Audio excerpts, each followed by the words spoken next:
자, 제가 건축법을 10번을 읽고 또 읽어도 해석하기 어려운 부분들이 있습니다. 그래서 국토부에서는 알기 쉬운 이행강제금 해설서를 좀 발간해 주시기를 제가 간곡히 부탁드리겠습니다. 이게 바로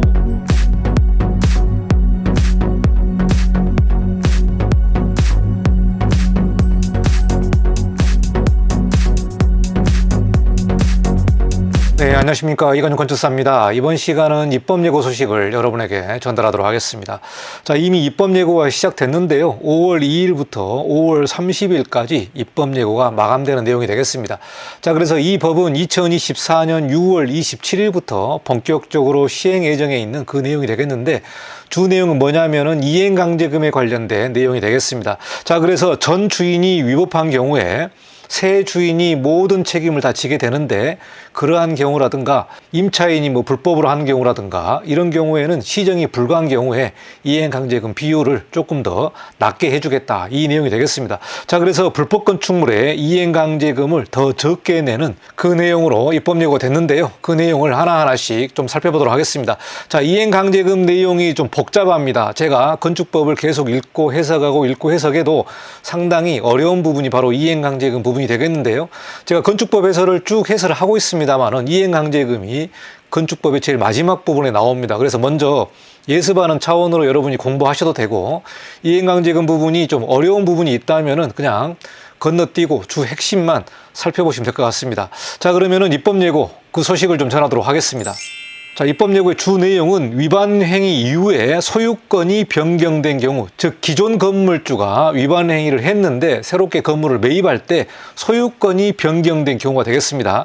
자, 그리고 사용 승인 이후, 즉 준공 이후죠. 준공 이후에 실태조사 과정에서 위법이 확인되는 경우, 그러니까 준공 때는 잘 몰랐는데 준공 이후에 이 실태조사 과정에서 위법이 확인되는 경우, 준공 당시 때 이미 위법을 했는데 그거를 모르고 넘어가는 경우도 있겠죠. 이런 경우도 해당이 되겠습니다. 그래서 소유권이 변경된 경우라든가 사용 승인 이후에 그런 위법이 확인되는 경우 등 위반사항 즉시 시정이 어려운 경우, 그러니까 위반사항이 있는데 즉시 시정이 어려운 경우도 있겠습니다. 즉 임차인이 와서 거주하는 경우라든가 또 이런 부분들은 불가능한 경우가 있기 때문에 이런 경우에 해당하는 위반 건축물 소유자 등의 재정적 부담을 감경하겠다, 이 내용이 되겠습니다. 자, 재정적 부담을 감경하겠다, 즉 내리겠다는 부분이 뭡니까? 이행강제금을 깎아주겠다. 자, 이행강제금의 비율을 더 줄이겠다, 이렇게 우리가 해석할 수 있게 되겠습니다. 자, 입법예고가 5월 2일부터 5월 30날까지 입법예고가 되고요. 6월 27일부터 시행한다고 나와 있습니다. 자, 그러면 입법예고 내용을 좀 하나하나씩 보도록 하겠습니다. 자, 건축법 80조 1항 단서와 건축법 80조의 2, 1항 2호에 동시에 해당할 경우입니다. 동시에 해당할 경우, 이 부분을 좀 잘 참조하시기 바라겠습니다.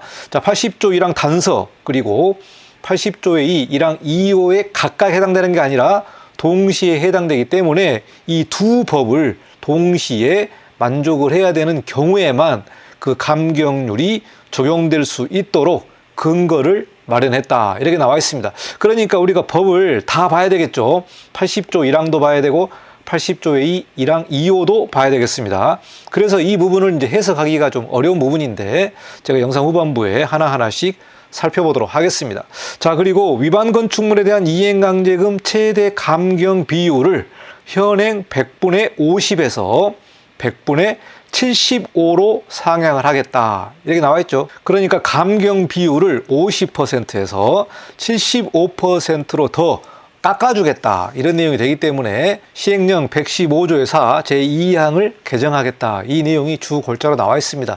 자, 여기까지가 주 내용이고요. 그러니까 기존의 50% 감경에서 75%로 더 감경을 해주겠다, 이런 내용이 되겠습니다. 자, 그러면 지금부터 이행강제금에 관련된 법적 내용을 좀 보도록 하겠습니다. 자, 여러분이 불법 건축물이나 이행강제금을 부과받고 있는 분들은 이 조항을 좀 보시고 어떠한 절차를 통해서 이행강제금이 산정되는지, 그 비율이 어떻게 되는지 좀 보도록 하겠습니다. 자, 앞서 설명한 건축법 80조 1항 단서와 80조의 2 제1항 2호에 동시에 해당할 경우에만 그 감경률을 낮춰주겠다. 이 내용이 주요한 입법예고 내용이 되겠습니다. 자, 그러면 이 두 개의 법안을 좀 봐야 되겠죠. 자, 그래서 하나하나씩 좀 보도록 하겠습니다. 자, 먼저 건축법 80조가 바로 이행강제금에 관련된 규정이 되겠습니다. 그래서 여기서 말하고 있는 80조 제1항의 단서를 봐야 되겠죠.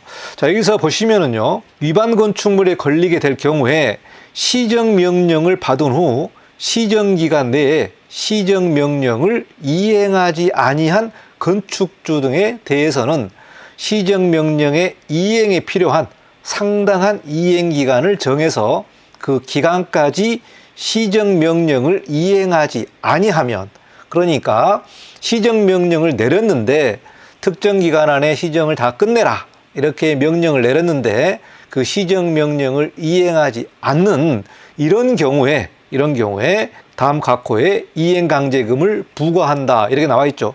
자, 이 부분은 이해하기 쉽죠. 불법 건축물에 걸렸으면은 시정명령서를 보냅니다. 당신은 이 항목으로 불법을 했기 때문에 이거를 한 달 이내로 원상복구를 해라 이렇게 기간까지 정해주고, 그 기간까지 이행을 안 한다면은 그 이후에 이행강제금을 부과해라 이렇게 법에서 나오고 있습니다. 자, 여기 또 조건이 나옵니다. 이 주택에 관련된 조건이 나오는데요, 이 부분은 제가 다시 또 해석을 하도록 하겠습니다. 자, 먼저 이 원칙만 보도록 하겠습니다. 그러니까 위반 건축물에 걸리면 시정을 해야 되고, 시정을 안 하게 되면은 이행강제금을 부과하겠다 이렇게 나와 있죠. 자, 그러니까 이행강제금을 부과하는 금액에 관련된 내용이 건축법 80조에 나와 있습니다. 자, 여기서 그 내용을 제가 해설을 하게 되면은 1제곱미터의 시가 표준액, 즉 공시지가죠. 여러분이 토지 이용계획 확인원을 보게 되면은 제곱미터당 공시지가 표준액이 나옵니다. 그 시가 표준액의 100분의 50이니까 50%죠. 그러니까 0.5를 곱하면 되겠습니다. 50%를 곱하고, 그리고 위반 면적, 자, 위반 면적이 20제곱미터를 위반을 했다면은 여기에 이제 20제곱미터를 곱해야 되겠죠. 이게 바로 가장 기본적인 원칙입니다. 그러니까 위반 면적 곱하기 시가 표준액의 50%를 곱해야 된다는 부분이 되겠습니다. 여기서는 평당으로 따지는 게 아니라 제곱미터로 따지게 됩니다. 자, 이렇게 원칙을 정해놓고 그 다음에 위반 사항에 따라서 대통령령으로 정하는 비율을 곱해야 됩니다. 그렇기 때문에 대통령령으로 정하는 비율을 우리가 또 봐야 되는데요. 제가 앞서 80조 1항을 보게 되면은 건폐율 초과, 용적률 초과, 무허가 건축, 즉 건축 허가를 받지 않고 건축하는 행위, 또 건축 신고를 받지 않고 건축하는 행위가 이제 무신고 건축이라고 제가 표현을 했는데요. 이 내용이 1호에 나와 있고 2호에서는 이 4개 항목을 제외한 부분이 바로 기타 위반이라고 2호에 나와 있습니다. 자, 여기서 보시면은 각 위반의 사항에 따라서 대통령령으로 정하는 비율을 또 곱하게 됩니다. 그래서 건폐율을 초과하는 경우에는 100분의 80, 즉 0.8을 곱하고, 용적률을 초과한 경우는 다시 0.9를 곱하고, 무허가 건축은 1을 곱하고요. 자, 무신고 건축은 0.7, 그리고 기타 위반은 0.1을 곱합니다. 자, 그러니까 위반 면적이 크면 클수록 이행강제금이 커지고, 또 시가 표준액은 뭡니까? 해당 지역의 공시지가가 높은 지역, 즉 서울의 강남이라든가 서초 같은 경우는 시가 표준액이 높잖아요. 이렇게 비싼 땅 같은 경우는 이행강제금도 많이 나오게 되는 거고, 저기 시골에 있는 아주 저렴한 땅 같은 경우는 이행강제금이 낮게 나오는 경우가 되겠죠. 그러니까 해당 지역마다 이행강제금이 다르고, 또 그리고 매년 시가 표준액이 올라가기 때문에 원상복구를 안 하게 된다면 이행강제금도 올라가게 된다. 이렇게 여러분이 이해를 하시면 될 것 같습니다. 자, 이렇게 산정을 해서요. 이렇게 산정을 해서 이행강제금이 최종적으로 나오게 되는 경우가 되겠습니다. 자, 여기서 한 가지 또 단서 조항이 들어갑니다. 건축 조례로 비율을 낮추어서 정할 수 있다. 여기서 건폐율 초과, 용적률 초과, 무허가 건축 비율을 마련했지 않습니까? 80%, 90%, 70% 마련을 했는데 조례로 또 그 비율을 낮출 수가 있다는 부분이 되겠죠. 자, 그런데 단서 조항이 뭐냐? 조례로 비율을 낮추어도 그 낮추는 경우에는 60% 이상이 되어야 한다. 그러니까 건폐율 초과가 80%를 곱해야 되는데 우리 지자체는 20%만 하겠습니다라고 할 수는 없다는 거죠. 아무리 낮춰도 60% 이하로는 낮추면 안 된다. 이렇게 또 조례로 나와 있기 때문에 이 이행강제금을 보시려면 여러분이 또 건축 조례를 확인을 해야 되기 때문에 제가 여기서 해설을 한다고 해도 해당 지역별로 조례가 다르고 그 비율이 또 달라지게 되면은 다시 여러분이 이 비율을 곱해야 되는 내용이 되겠습니다. 이래서 이 내용이 좀 어려운 부분이 되겠고요. 그래서 이 이행강제금이 전국이 통일된 게 아니라 지자체별로 조례에 따라서 달라지기 때문에 사실 명확하게 절대 산정이 어렵다. 이렇게 말씀드리겠습니다. 자, 그리고 앞서 말하는 단서 조항이 있는데요. 자, 이행강제금이 나가게 되는데 주거용의 세대 면적이 60제곱미터 이하 같은 경우는 감면 조항이 별도로 들어가게 됩니다. 그러니까 앞서 말한 다만이라는 조항이 있었죠. 건축법 80조에 다만 조항이 있는데 연면적, 자, 공동주택의 경우에는 세대 면적을 기준으로 한다. 자, 연면적이 60제곱미터 이하인 주거용 건축물, 자, 아파트라든가 공동주택, 즉 다세대주택 같은 경우는 각 세대 면적을 기준으로 해야 되겠습니다. 자, 연면적이 60제곱미터 이하인 주거용 건축물과, 자, 그리고 제2호 중 주거용 건축물로서 대통령령으로 정하는 경우에는 다음 각 호의 어느 하나에 해당하는 금액의 2분의 1의 범위에서 해당 지방자치단체 조례에 정하는 금액을 부과한다라고 또 복잡하게 법규가 나와 있습니다. 자, 이렇게 해석하기 어려운데요. 자, 여기서 말하는 2호 중 주거 건축물이 뭐냐면은 앞서 말한 건폐율초가 용적률초가 무허가 무신고 그 건축물이 아니라 그 외에 위반되는 건축물이 되겠습니다. 그게 바로 2호거든요. 그러니까 건폐율, 용적률, 무허가, 무신고 건축물을 제외한 위반사항이죠.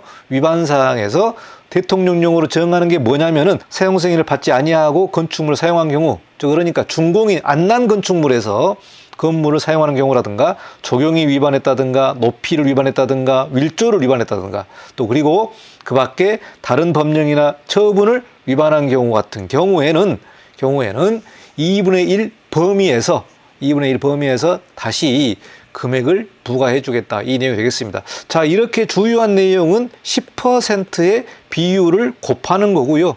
이 비율에서 다시 2분의 1 범위에서 그러니까 또 50% 이내로 금액을 부과할 수 있다. 그러니까 쉽게 생각해서 주거용 면적 60제곱미터 이하의 감면 조항은 좀 많이 저렴하다. 이렇게 좀 말씀드릴 수 있을 것 같습니다. 자, 그래서 그 위반 건축물에 관련된 이행강제금을 계산하는 그 비율이 어떻게 위반했느냐에 따라서 그 비율이 달라지기 때문에 여기서 말하는 대통령령 같은 경우는 주요한 위반 사항이 아니라 뭐 쉽게 생각해서 좀 높이라든가 1조를 위반한 경우에는 2분의 1 범위에서 혜택을 주겠다. 이 부분이 되겠습니다. 좀 굉장히 어렵죠? 제가 이 부분을 읽고 또 읽어도 상당히 좀 어렵습니다. 좀 어렵고 다음 각 호가 여기서 말하는 이 호를 말하는 건지 뭐 상당히 좀 어려운 부분이 있어서 해석하는데 조금 별도의 좀 공부가 더 필요하지 않을까 생각을 합니다. 자, 그리고 두 번째 조항이 나오는데요. 80조의 2 제1항 2호를 만족하는 것, 즉 앞서 말한 내용과 이 부분을 동시에 해당하는 경우에는 감경 비율을 높여주겠다. 이 내용이 나와 있죠. 자, 이게 뭐냐면은 80조의 2가 이행강제금 부과에 관한 특례입니다. 그러니까 이행강제금을 원칙적으로 부과를 하는데 이런 경우에는 다시 특례를 적용해서 감경을 시켜주겠다는 특례 조항이 되겠습니다. 자, 그래서 80조의 2 1항 제2호가 뭐냐면 여기서 보시면 1항이 있죠. 1항의 제2호가 이겁니다. 여기서 2호를 보시면요. 그 밖에 위반 동기, 위반 범위 및 위반 시기 등을 고려해서 대통령령으로 정하는 경우에 2분의 1 범위에서 대통령령으로 정하는 비율을 감경하겠다. 즉 50% 범위에서 대통령령으로 정하는 비율을 감경하겠다. 즉 이행강제금이 나왔는데 여기서 2분의 1 범위에서 다시 감경을 해주겠다. 이 내용이 나와 있습니다. 자, 이게 입법 예고된 부분이 뭐냐? 이 부분을 75%로 감경 비율을 더 상향을 시켜주겠다. 그동안에 냈던 금액을 더 깎아주겠다. 이렇게 해석을 할 수가 있겠습니다. 자, 그러면 여기에서요. 대통령령으로 정하는 이 내용이 또 나오죠. 이 부분을 좀 보도록 하겠습니다. 자, 이행강제금의 감경에서 이 부분이 이제 건축법 시행령 115조의 4에 나와 있는데 여기서 말하는 2호에서 대통령령으로 정하는 경우가 나오게 됩니다. 자, 그러니까 앞서 설명한 건폐율 초과, 용적률 초과, 무허가 건축, 무신고 건축에 해당이 되면서 이 조항에 해당이 돼야 되는 거죠. 이 조항에 해당이 되어야만 50% 감경해서 75%로 더 상향을 해주겠다. 이 부분이 되겠는데 여기서 보시면은 위반 행위 후에 소유권이 변경된 경우 이 부분이 나오죠. 위반 행위를 한 다음에 소유권이 변경된 경우 건축물이 매매가 된 경우가 되겠습니다. 자, 임차인이 있어서 현실적으로 임대기간 중에 위반 내용을 시정하기 어려운 경우 이 부분도 감경을 해주겠다. 자, 그리고 위반 면적이 30제곱미터 이하인 경우, 그리고 집합건축물의 구분 소유자가 5제곱미터 이하로 위반했을 경우, 자, 5번째 보면은 사용 승인 당시 존재하던 위반 사항으로서 사용 승인 이후에 확인된 경우가 되겠습니다. 그러니까 준공할 당시에 이미 위반 사항이 있었는데 위반 사항을 발견하지 못하고 준공이 나는 경우가 있겠죠. 이런 경우가 있었는데 나중에 실태조사라든가 이런 조사 때 이제 이 부분이 나타나게 된 겁니다. 그래서 준공 당시 때 이미 위반 사항이 있었는데 준공 이후에 확인됐다. 이런 경우에도 감면을 해줍니다. 그러니까 현재 법에서는 여기에 해당되는 경우에는 50%를 지금 이행강제금 감경 특례로 감경을 또 해주고 있는 거예요. 또 해주고 있는데 이 50% 감경을 이번에 6월 27일부터 75%로 더 깎아주겠다. 그래서 국민의 재정적 부담을 더 줄여주겠다. 이 부분이 이번에 입법 예고된 내용이 되겠습니다. 자, 위반 건축물 같은 경우는 매 국회마다 특별법을 위반해가지고 양성화를 하려고 국회의원들이 노력을 하고 있습니다. 자, 그러니까 법을 만드는 사람들이 위법한 내용들을 특별법으로 또 풀어주는 이런 아이러니한 상황들이 있는데 지금 전국에 이 불법 건축물이 너무나 많습니다. 그래서 한 10년 전에 양성화를 한번 했는데요. 지금 아마 또 양성화를 하게 된다면은 대략 한 10만 건 이상이 이번에 좀 양성화가 될 걸로 보고 있는데, 자, 이번에 이제 22대 국회 때 어떻게 되는지 좀 살펴봐야 될 것 같습니다. 그래서 이 불법 건축물에 관련된 단속이라든가 강화라든가 이 부분이 계속해서 상당히 조금 세지고 있는데 지금 이제 국회에서 어떻게 결론을 내릴지 또 어떤 국회의원이 양성화 법안을 특별법으로 상정을 할지 이게 통과되고 실제로 시행될지 이 부분은 지켜봐야 되겠다. 자, 그래서 이 내용을 좀 여기까지 말씀드리겠습니다. 자, 그래서 요약을 하게 되면은 건폐율 초과, 용적률 초과, 무허가 건축, 무신고 건축이면서 또 다르게 위반한 경우, 그러니까 또 일조권 위반이라든가 높이 위반이라든가 여러 가지 위반 사항에 해당이 되면서, 그러니까 쉽게 생각하면은 그냥 모든 위반 건축물이라고 해당이 될 수 있겠죠. 그 상황에서 여기 위반 행위와 임차인이 있는 경우에 또 사용 승인 후에 위반 건축물을 확인한 경우가 이제 75%까지 감경을 해주는 부분이 되겠습니다. 자, 여기까지가 이번에 입법 예고 관련된 내용이 되겠고요. 이행강제금이 어떻게 산정되는지 여러분이 그 비율과 또 산정 계산식 이런 부분들까지 조금 미리 공부했을 거라 생각을 합니다. 자, 여기에 해당되는 분요, 건축가나 또는 주택가가 위반 건축물을 잡고 있습니다. 그래서 이 다세대 주택 같은 경우는 주로 주택가에서 위반 건축물을 단속을 하고 있거든요. 그래서 여러분 해당 지자체별로 조례로 있어서 또 비율이 달라지기 때문에 여러분 건축가나 주택가에 가서 그 담당자와 협의를 해서 이행강제금이 얼마나 나오는지 이 부분을 좀 살펴보시고 내가 감경에 관련된 조항에 해당되는지, 내가 위반 건축물에 걸렸는데 내가 감경에 해당이 돼서 50%였는데 이게 75%까지 다운될 수도 있기 때문에 이 부분을 여러분이 좀 잘 챙겨보시기 바라겠습니다. 자, 법이 6월 27일부터 시행하기 때문에요. 해당 공무원이 이 내용을 모를 수도 있습니다. 모를 수도 있기 때문에 여러분이 건물을 새로 샀는데 전 주인이 위반을 했다. 이 부분도 여러분이 좀 확인을 할 수가 있겠죠. 건축물 대장을 보게 되면 거기에 날짜가 나오니까 언제 어떻게 위반했는지가 날짜가 나오거든요. 그 부분을 가지고 여러분이 감경을 좀 받아야 되겠습니다. 자, 제가 건축법을 10번을 읽고 또 읽어도 해석하기 어려운 부분들이 있습니다. 그래서 국토부에서는 알기 쉬운 이행강제금 해설서를 좀 발간해 주시기를 제가 간곡히 부탁드리겠습니다. 이게 바로 건축의 혁신이고 개혁이고 개선이다. 저는 이렇게 생각합니다. 많은 분들이 궁금해하는 내용을 법으로 꼬고 꼬아서 해석하기 힘든 이 부분이 많거든요.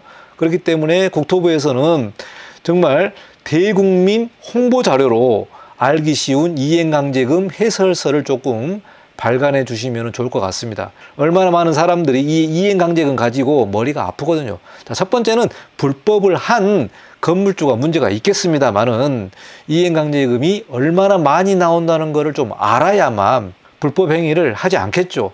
이러니까 국토부에서 정말 대국민 홍보 자료로 알기 쉬운 이행강제금 해설서를 발간해 주시기를 부탁드리고, 대한건축사협회에서도 국토부에 알기 쉬운 이행강제금 해설서 발간을 좀 해달라고 좀 협회 차원에서 좀 대국민 서비스로 좀 노력해 주시면은 감사하겠습니다.